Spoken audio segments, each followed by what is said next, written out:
So the Finance Minister is still defending the 10.5 billion rand allocation to SAA, insisting it's not a bailout. Answering questions in the National Assembly, Tito Mboweni said a discussion is needed on restructuring state-owned entities. He says those are draining the fiscus, then they must be shut down. The DA asked Mboweni why Treasury agreed to rescue the airline when he had previously said it shouldn't be saved. The issue about South African Airways is a very difficult one. Both politically and financially.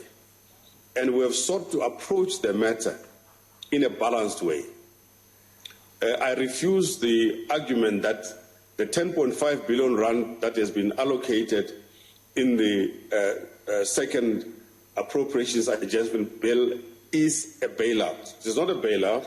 If you go into the components of the 10.5 billion, you'll notice that this is meant for the business rescue practitioners plan for the restructured airline. It's not the same old South African Airways, so it's not a bailout at all.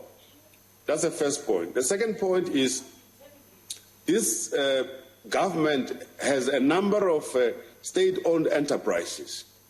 And unless we do something different with them, we have an obligation to ensure that they keep running, but they do not suck public finances which are there.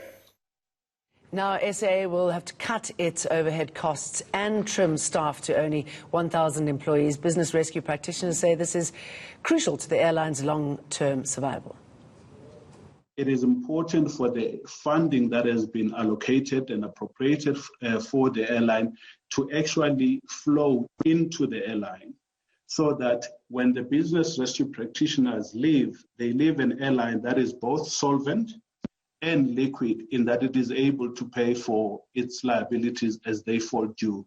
And that process is quite important, because notwithstanding the fact that we currently have an allocation, but the funds are yet to flow. And it's important that we make sure that the airline is not put into a riskier position by exiting business rescue when the airline doesn't have the amount of liquidity that is necessary, so that it can then continue in existence on a solvent basis, and more importantly, on a liquid basis.